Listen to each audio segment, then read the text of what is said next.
Hola a todos, bienvenidos a una entrega más de las reflexiones en tiempo de crisis. Ayer miércoles me fui a Chinácota con un amigo a hacer un trabajo ministerial. Decidí que podría llevar una ropa más adecuada por si llovía en Chinácota. Entonces me llevé una pesada chaqueta de algodón y por fuera impermeable. También llevé unas botas de cuero que son impermeables y nos fuimos. Yo pensé, ¿será que voy a llevar maleta de manera irresponsable e inoficiosa? Y sí lo sentí porque allá no llovió durante el rato que estuvimos y nos vinimos y tampoco llovió y eso estaba sin usar y las botas pesadas durante todo el día. Sin embargo, cuando entraba a la ciudad, vi que había un aguacero algo torrencial. Y entonces llegué y no podía entrar por el aguacero y los rayos y los truenos, y muchos de ustedes los tuvieron que ver y sentir. Cuando por fin estaba en mi casa, en el parqueadero, todavía me quedaban un poco más de 100 metros para entrar en el apartamento y entonces pensé, este es el momento en que debo usar el traje adecuado. Me puse la chaqueta impermeable, la cerré, tenía las botas impermeables también y tenía adicional una sombrilla o un paraguas en este caso para las otras cosas que tenía, documentos y eso. Así que mientras yo pensaba que había echado cosas de más para el viaje, me di cuenta ahí de que había llevado las cosas pertinentes, las cosas adecuadas. La pregunta que quiero hacerles es, ¿qué es lo que echamos en la maleta cuando nos vamos de viaje? Hay algunos hermanos en la iglesia que desde 1 o 2 meses antes ya están haciendo maletas. Mi esposa las hace una semana antes porque ella quiere estar segura de que todo lo que llevamos es necesario y de que no olvidemos absolutamente nada. Y es bueno. Pero en la vida diaria, en el día a día, nosotros también escogemos qué echamos en nuestra maleta. Hay muchas personas que tienen una vida o una maleta llena de cosas negativas. En contra del esposo, han decidido guardar en su corazón las cosas negativas de su cónyuge. Y cuando uno habla con estas personas, uno ve a una mujer o a un hombre amargados. Cuando uno pregunta cómo va en su trabajo, uno se da cuenta de cuando una persona ha decidido tomar lo bueno del trabajo y echarlo en la maleta de su corazón. Y cuando solo has seleccionado las cosas negativas, entonces al preguntarles por el trabajo, se quejan y se quejan del jefe y de los compañeros y de todo el mundo. Una vida triste. Así va mucha gente por el mundo y por la vida, o quejándose o estando contenta. Y de eso depende lo que echan en el maletero o en su maleta, de lo que llevan para este viaje que se llama vida o de lo que deciden no llevar. Es así como algunos tienen una infancia muy triste, marcada por cosas dolorosas que decidieron guardar. Y hay otros que tienen una infancia preciosa, porque a pesar de los llantos que tiene todo niño, han decidido echar en la maleta de su corazón, de sus recuerdos, las cosas más positivas. Tengo un mensaje aquí en mi celular de una amiga muy especial que está pasando por el cáncer. Ella me escribió ayer. Me entregaron los resultados sobre el estado de mi cuerpo con relación al cáncer. Pulmones muy comprometidos, alta progresión y presencia en diferentes y nuevas partes del cuerpo. El Señor es bueno y fiel. Voy de su mano. ¿cómo es posible que alguien que tiene cáncer y está desde hace años luchando con esta enfermedad pueda terminar un mensaje diciendo, el Señor es bueno y fiel? ¿Por qué no es una persona deprimida, sino que, contrario a esto, ha decidido que su tiempo de enfermedad lo va a usar para el ministerio, desde su casa, desde la clínica o desde donde se encuentra? ¿Qué hace la diferencia entre alguien que está bien, pero amargado, y alguien que está muy mal físicamente, pero agradecido? Les invito a que vayamos un poco a Filipenses, el capítulo 4. Ustedes saben que esta carta el apóstol Pablo la escribió estando preso. Y vamos a ver el contexto general de esta carta que Pablo escribe a una iglesia que está pasando por alguna cierta persecución, que está teniendo personas enfrentándose entre ellas mismas, Evodia y Síntique, algunas divisiones en cuanto a lo que se cree. Y el apóstol Pablo les envía esta carta llena de gozo. Por ejemplo, versículo 4 del capítulo 1, siempre intercediendo con gozo por todos ustedes en cada oración. Versículo 18, ¿qué pues? Solamente que de todas maneras Cristo es anunciado, sea por pretexto o sea de verdad, y en esto me alegro, pero me alegraré aún más. Versículo 25, pues convencido de esto, que sé que me quedaré y que aún más permaneceré con todos ustedes para su desarrollo y gozo en la fe. Y está hablando de que para mí el vivir es Cristo y el morir es ganancia. El capítulo 2 comienza diciendo, por tanto, si hay algún aliento en Cristo, si hay algún incentivo en el amor, si hay alguna comunión en el Espíritu, si hay algún afecto profundo y alguna compasión, completen mi gozo. El apóstol Pablo está gozoso en medio de la cárcel. Capítulo 2, versículos 17 y 18, fíjense bien el lenguaje que utiliza el apóstol Pablo. Al contrario, aunque haya de ser derramado como una ofrenda líquida sobre el sacrificio y servicio de su fe, me gozo y me regocijo con todos ustedes. De igual modo, gócense también ustedes y regocíjense conmigo. Hombre, Pablo está escribiendo desde la cárcel a una iglesia que está libre, pero parece que le falta gozo. Versículo 28 del capítulo 2.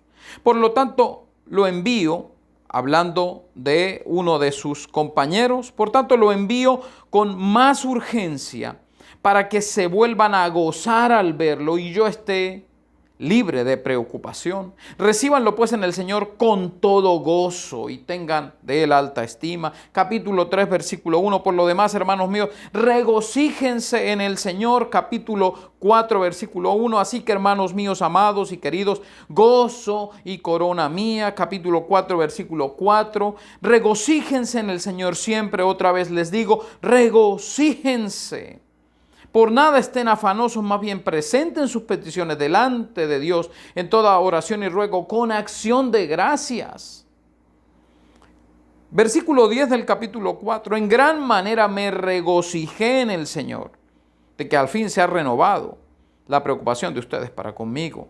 Versículo 11. No lo digo porque tenga escasez, pues he aprendido a contentarme con lo que tengo.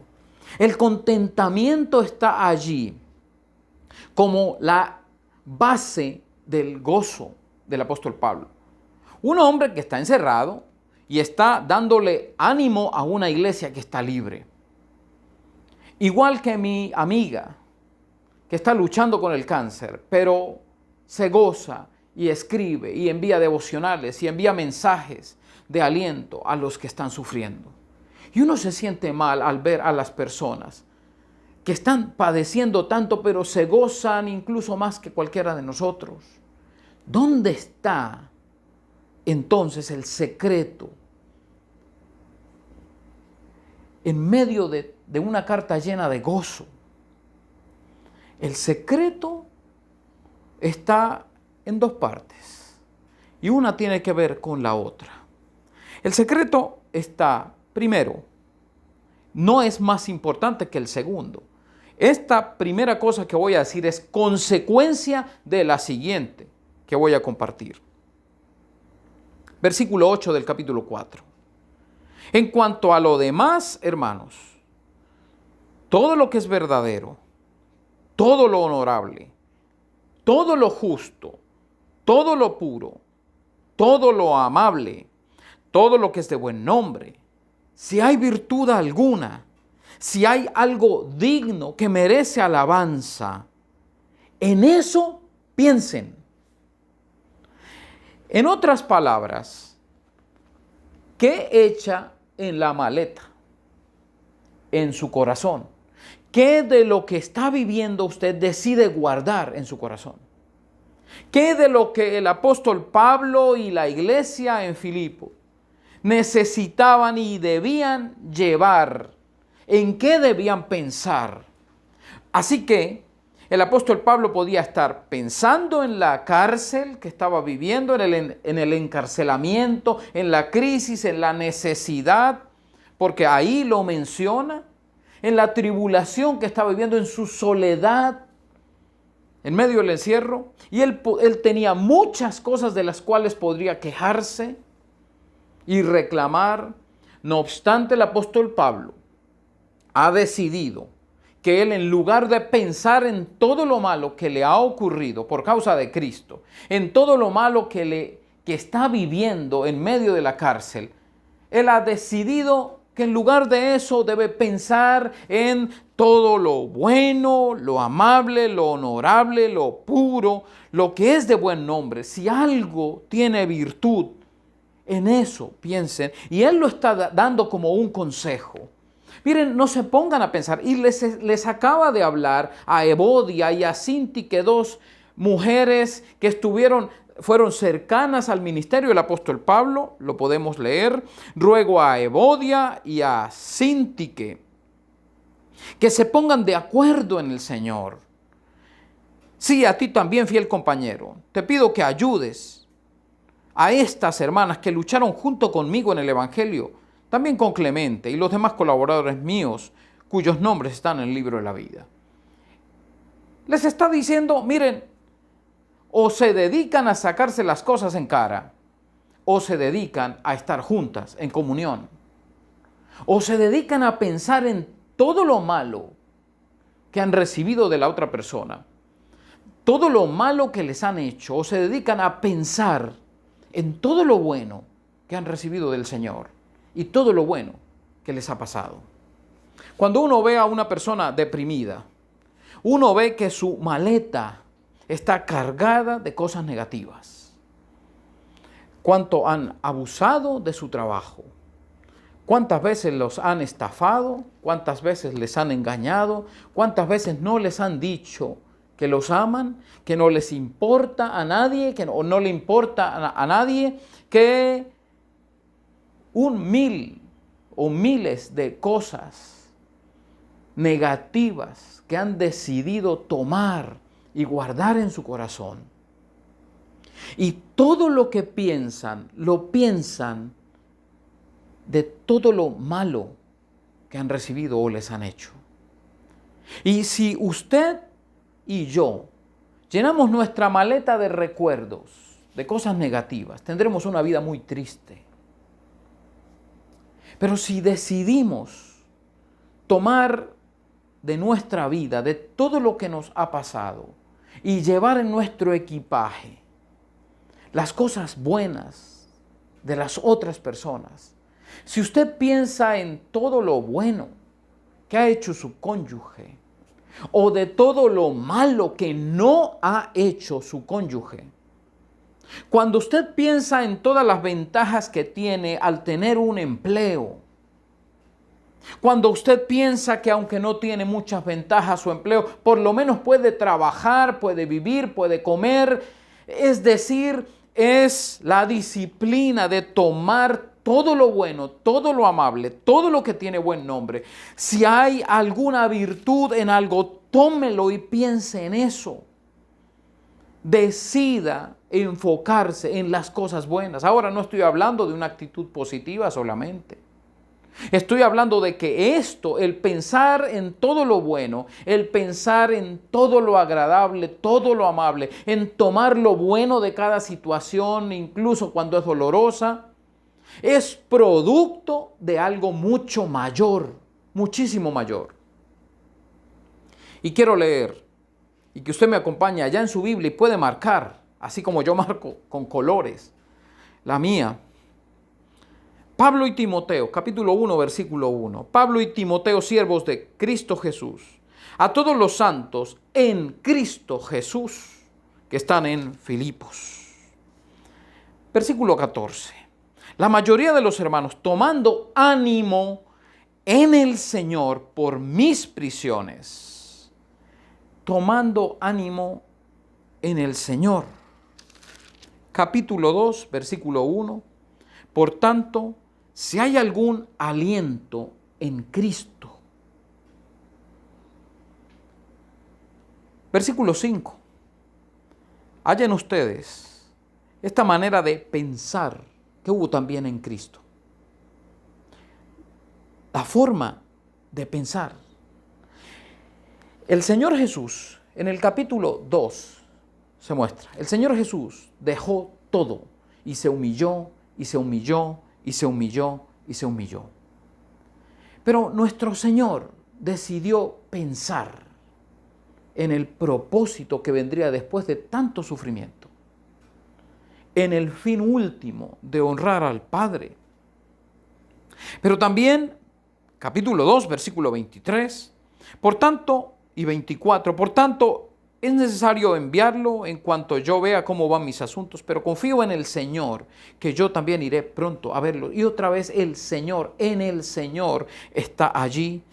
Capítulo 3, versículo 1, por lo demás, hermanos míos, regocíjense en el Señor. Capítulo 3, versículos 13 y 14.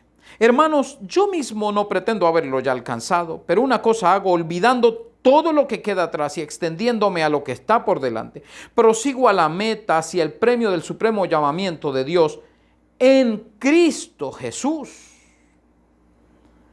Capítulo 4, versículo 1.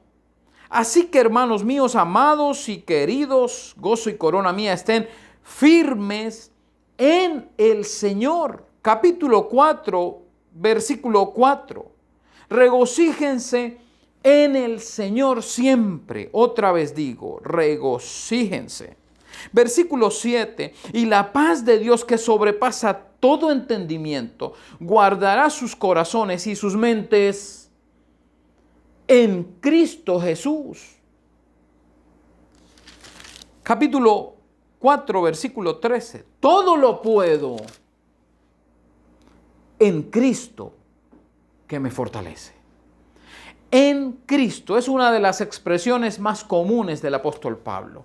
Algunos sugieren que en Cristo significa que es como un ámbito, como el aire, como si Cristo fuera espíritu y así como estamos en el aire y el aire está dentro de nosotros, así Cristo también podría llamarse de una forma espiritual. Es en Cristo, el creyente está en Cristo como si fuera el Espíritu y Él está en nosotros. Pero yo creo que no tiene mucho sentido. El apóstol Pablo, hablando de la teología paulina, el apóstol Pablo en 1 Corintios, el capítulo 15, él habla de todo lo que Adán hizo y trajo y todo lo que Cristo trajo que habíamos perdido en Adán. Versículos 21 en adelante. Puesto que la muerte entró por medio de un hombre, también por medio de un hombre ha venido la resurrección de los muertos. Escuche bien lo que dice a continuación. Porque así como en Adán todos mueren, así también en Cristo todos serán vivificados. Y pareciera que hay dos esferas. La esfera adámica, la de la pecaminosidad, la del viejo hombre, y la esfera de la vida en Cristo, creyendo en Cristo, siguiendo a Cristo. Nosotros en la esfera del cristianismo o en la esfera del evangelio vivo, de la nueva criatura, de la nueva vida en Cristo, el que está en Cristo, nueva criatura es. Y pareciera ser que el evangelio cambia cuando el evangelio se vive, no solamente se cree intelectualmente, sino que se crea activamente.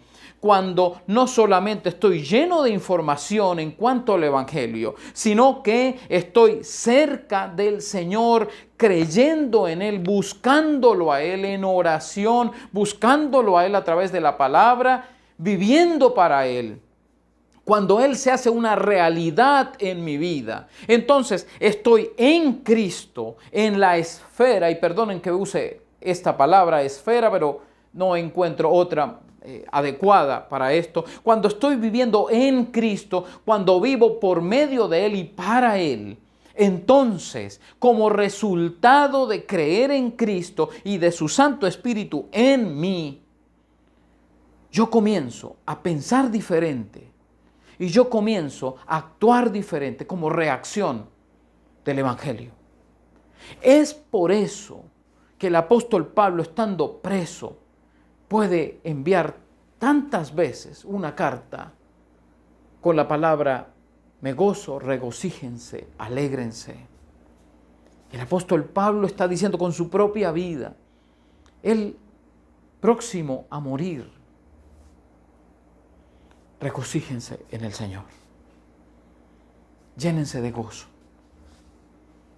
Hermanos, hermanas, sé que este año ha sido muy difícil. 2020 nos ha tomado a todos por sorpresa. Sé que ha habido desempleo, sé que ha habido enfermedades, sé que ha habido muertes cercanas por la pandemia. Sé que ha habido muchas cosas de las cuales podríamos decir, odio el 2020. Pero contrario a esto, podemos ver todo de una manera distinta cuando tomamos todo aquello que hemos aprendido, todo lo bueno, todo lo amable, lo que tiene buen nombre. Y esto lo puedo hacer cuando estoy en Cristo, cuando el Santo Espíritu de Dios está obrando dentro de mi vida. Es una disciplina también el decidir pensar en todo lo agradable. Entonces, usted puede tener un trabajo delicado en su empresa, pero quédese con lo mejor. Quédese con todo lo bueno que la empresa le da o el trabajo le da. Entonces usted está viviendo con su cónyuge que le ha dado tanto dolor en su vida, o puede repensar su vida conyugal y puede tomar todo lo bueno de esa persona, todo lo amable, todo lo agradable, y puede ver su matrimonio con otros lentes, con los lentes del Evangelio. Entonces usted puede mirar la pandemia y puede ver todo lo bueno que ha traído esta situación tan singular. Entonces usted puede ver a sus vecinos, a sus amigos de manera distinta. Si usted decide llevar en su equipaje todo lo bueno, las prendas correctas, los elementos correctos, los elementos que le pueden traer a usted alegría en lugar de decepción. Piensen en esto. Que el Señor nos ayude, porque todo lo podemos en Cristo.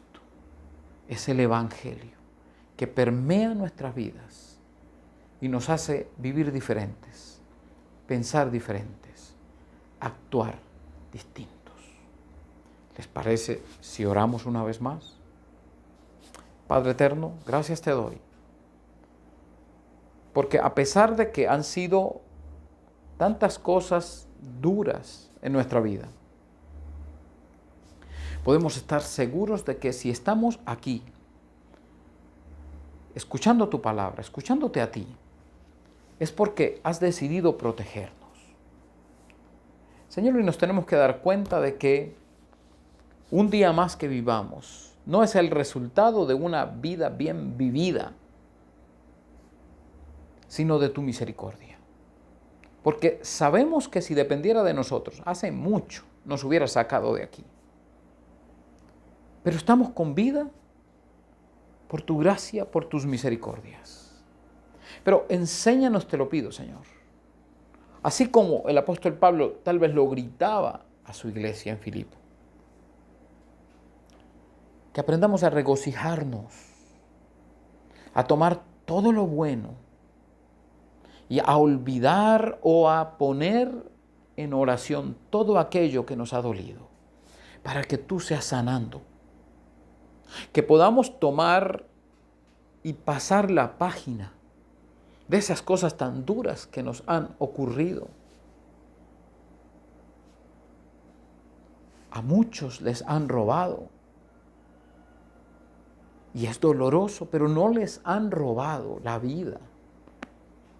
Ni les deben robar el gozo de un día más, sonriendo, comiendo, viendo el sol, sintiendo la lluvia.